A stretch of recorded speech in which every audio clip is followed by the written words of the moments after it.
Bismillah, alhamdulillah, wa salatu wa salam ala rasulillah wa ba'd. On profite de ce moment de détente pour se nourrir un peu l'âme. On va parler rapidement de quelques points qui nous permettent de gagner l'amour d'Allah tabarak wa ta'ala. Et chaque musulman, chaque musulmane a besoin tout le temps d'entendre parler de ce sujet. Pourquoi? Parce que si on gagne l'amour d'Allah tabarak wa ta'ala, c'est bon. Grâce à Allah tabarak wa ta'ala, on a réalisé un immense objectif. Et dans notre religion, quand on décortique les textes de notre religion, on s'aperçoit qu'il y a plein de textes du Coran et de la sunna du prophète alayhi salatu wassalam, qui nous enseignent comment gagner l'amour d'Allah tabarak wa ta'ala. Dans un premier temps, on va vous rappeler, parce que c'est que des rappels et le rappel profite aux croyants. On va vous rappeler un hadith qudsi où Allah tabarak wa ta'ala il dit: et mon serviteur ne se rapproche pas de moi par une chose que j'aime plus que ce que je lui ai imposé. C'est-à-dire qu'Allah tabarak wa ta'ala, ce qu'il aime par-dessus tout, c'est la réalisation des actes obligatoires. La réalisation des actes obligatoires. Salat, zakat, saum, hajj, ok, hijab. Et d'ailleurs, quand on parle du hijab à nos sœurs, certaines, des fois, elles se sentent offensées, attaquées. Alors que sinon on en parle, c'est parce que c'est une obligation religieuse.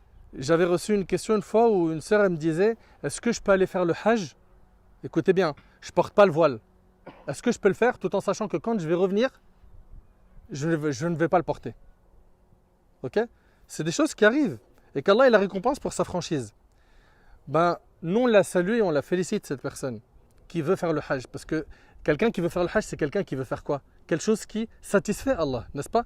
Ça, il faut voir ce bon côté de la chose. Mais pourquoi toi qui vas dans cet endroit ou qui as la niya d'aller dans cet endroit, premièrement, tu ne te dis pas: là-bas je vais demander à Allah, je suis dans le meilleur endroit. Surtout le prophète il a dit: Al-Hajj Arafa, le Hajj c'est Arafa. Pourquoi tu ne te dis pas: dès que je vais aller là-bas, je mets le paquet à Arafa pour qu'Allah m'aide à le garder après mon retour du Hajj? Ça c'est un. Deuxièmement, pourquoi le Hajj il a autant de valeur dans le cœur et le hijab qui est une obligation religieuse également n'en a pas autant? Est-ce que c'est parce que ce n'est pas un pilier de l'islam que c'est une petite obligation? Donc il faudrait que chaque musulman et chaque musulmane valorise ce qu'Allah tabarak wa ta'ala a rendu obligatoire. Comment? En mettant en pratique son dîn.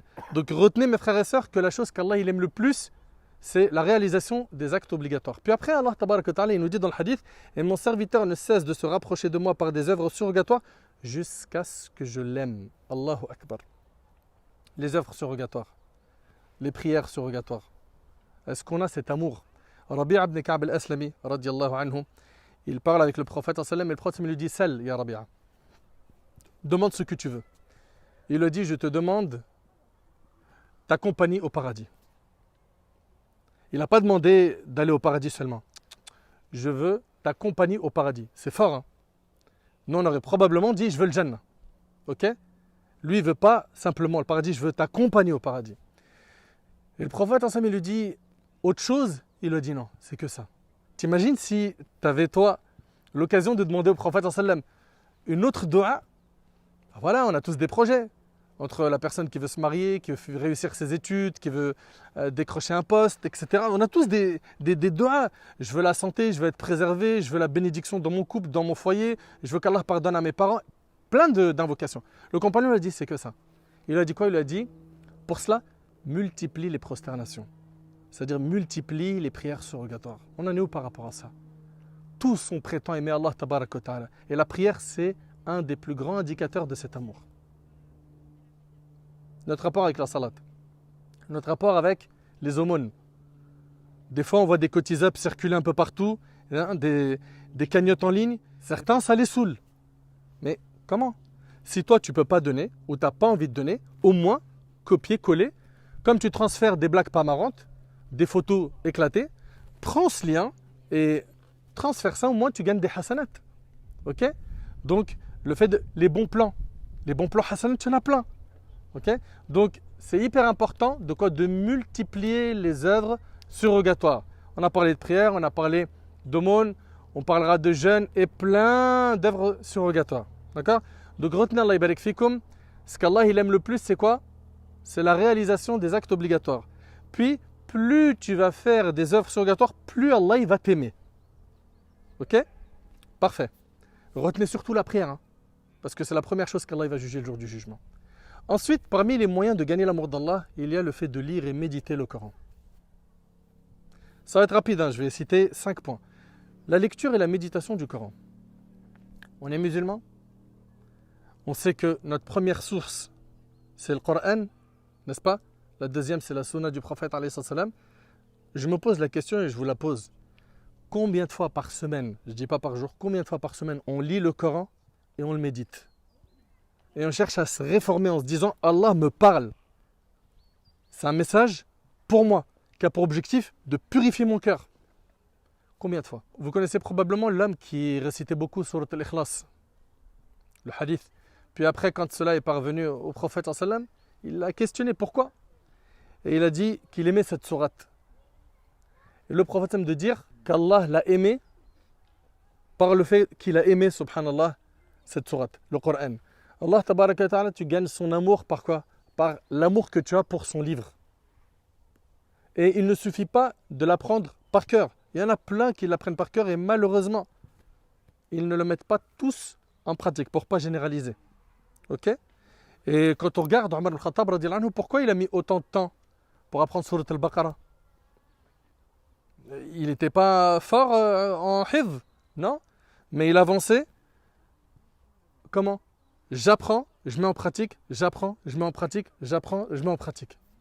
Vous imaginez? Vous savez combien de temps il a mis pour apprendre Surat al-Baqarah? Combien? Non. Ouais? 12 ans. 12 ans. Il n'était pas capable, Omar radiallahu anhu, de l'apprendre rapidement? Comme certains le font aujourd'hui. Il y a des enfants qui apprennent Surat al-Baqarah vite, oui ou non? La mise en pratique, l'équipe. Et pour cela, nous, on a un problème, c'est quoi? La barrière de la langue. On est limité à quoi? À la langue française. On va lire parfois en français, on va le méditer en français, et ça ne va pas aller plus loin pour certains. Il faut impérativement apprendre l'arabe, ce n'est pas difficile, et comprendre. Parce que, wallahi al-azim, quand on lit le Coran, bitadabbur, ça a un effet sur le cœur. Moi, des fois, j'en parle à mes enfants, quand on est en voiture, des fois avec eux, vous savez, on met sur YouTube une sourate de Coran. Vous avez vu des fois quand on écoute un rappel, comment ça bombe, ça recharge la foi? Wallahi al-azim, qu'en écoutant le Coran, ça me fait cet effet. Ça me fait un effet sur la foi. C'est les meilleurs rappels.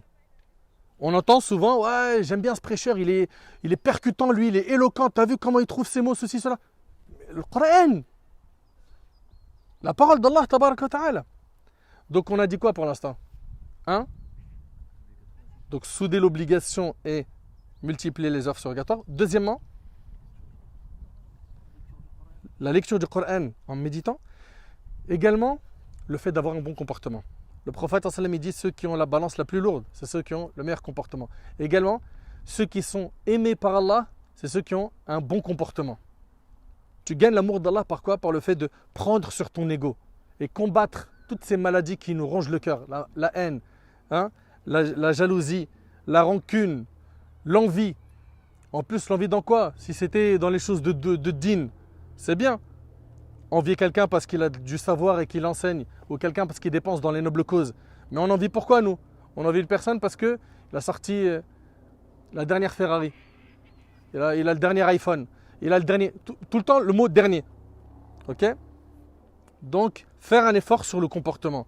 Et chacun d'entre nous, on connaît nos faiblesses.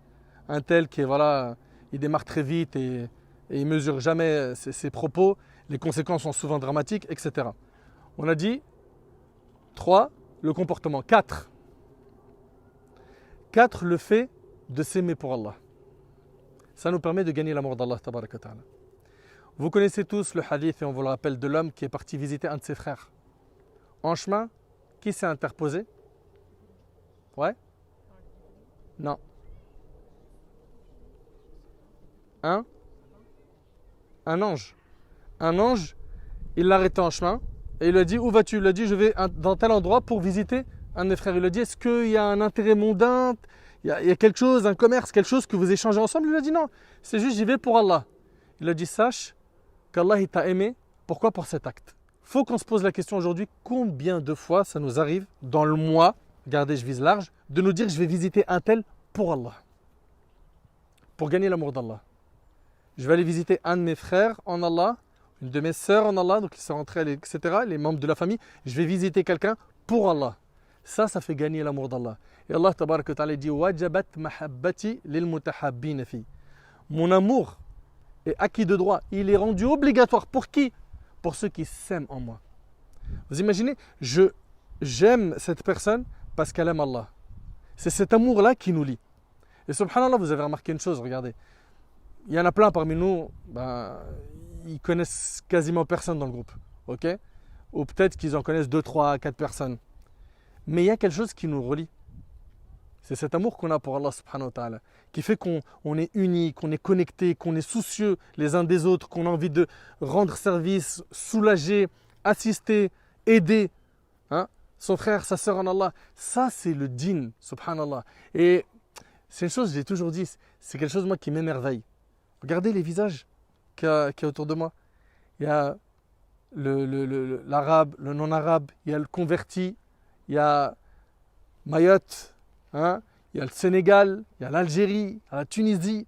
Toutes ces origines, chez nous en islam, elles ne nous divisent pas. Il n'y a pas de frontières chez nous. Au niveau spirituel, il n'y a pas de frontières. On s'aime pour Allah tabaraka wa ta'ala, peu importe la couleur, l'origine, le rang social, etc., etc. Donc apprenez à aimer les gens pour Allah subhanahu wa ta'ala et à les visiter pour Allah. Ok? Et le dernier point. Allah tabaraka wa ta'ala dit قُلْ إِن كُنْتُمْ تُحِبُّونَ اللَّهَ فَاتَّبِعُونِي يُحْبِبْكُمُ اللَّهُ وَيَغْفِرْ لَكُمْ ذُنُوبَكُمْ. Dis, si vous aimez vraiment Allah, suivez-moi. Suivez-moi, suivez qui? Allô? Le prophète alayhi salatu wassalam. Allah vous aimera et vous pardonnera vos péchés. On suit beaucoup de gens sur le net. On fait des bilans sur les stories des gens. Ok? On en suit un paquet. Ils ont une influence sur notre vie. La question est, est-ce que le prophète alayhi salatu wassalam, c'est réellement ton modèle, oui ou non? Si oui, sachez que le Nabi alayhi salatu wassalam, il est dans nos pensées du matin au soir. À chaque acte, chaque chose que je vais faire dans ma vie me rappelle le prophète sallallahu alayhi wa sallam. On vient de manger, n'est-ce pas? On a fait des invocations avant ou pas? On a respecté un code dicté par la religion au niveau de manger. Je mange avec la main droite, je bois avec la main droite, etc. n'est-ce pas? J'ai terminé, pareil, j'ai fait des doigts. Ok? Je me lève, bismillah, je vais marcher, je fais attention. À chaque moment, on a quoi? Les enseignements du prophète alayhi sallam qui sont dans notre esprit. Enfin, si tu es arrivé à ça, alhamdulillah, c'est très très bien. Si ce n'est pas le cas, il y a un effort à faire pour que le prophète soit réellement ton modèle. Parce qu'en le suivant lui, c'est le salut le jour du jugement. C'est la félicité, c'est le Jannah. En suivant les autres, ces faux modèles qui naissent comme des champignons tous les jours sur les réseaux sociaux, tu mets ton dîn en danger. Tu mets ta religion en danger et c'est ce que tu as de plus cher. Donc je me limite à ces points-là. Qui peut me les répéter? Alors on est parti. 1. Souder l'obligatoire et multiplier le surrogatoire pour avoir l'amour d'Allah. 2. Lecture du Coran, méditer le Coran. 3. Le bon comportement. 4. Aimer les gens pour Allah, les visiter pour Allah. Et suivre les enseignements du prophète. Vous êtes bien d'accord avec moi que ce sujet-là, il mérite plus de temps que cela et plus de détails que cela, mais j'aimerais bien que ces 5 points soient retenus. J'implore Allah tabaraka wa ta'ala de nous accorder son amour. J'implore Allah azza wa jal d'améliorer notre situation. Sallallahu subhanahu wa ta'ala an yanfa'ani bima qultu wa yanfa'akum bima sami'tum. هذا والله أعلم وبارك الله فيكم وآخر دعوانا الحمد لله رب العالمين.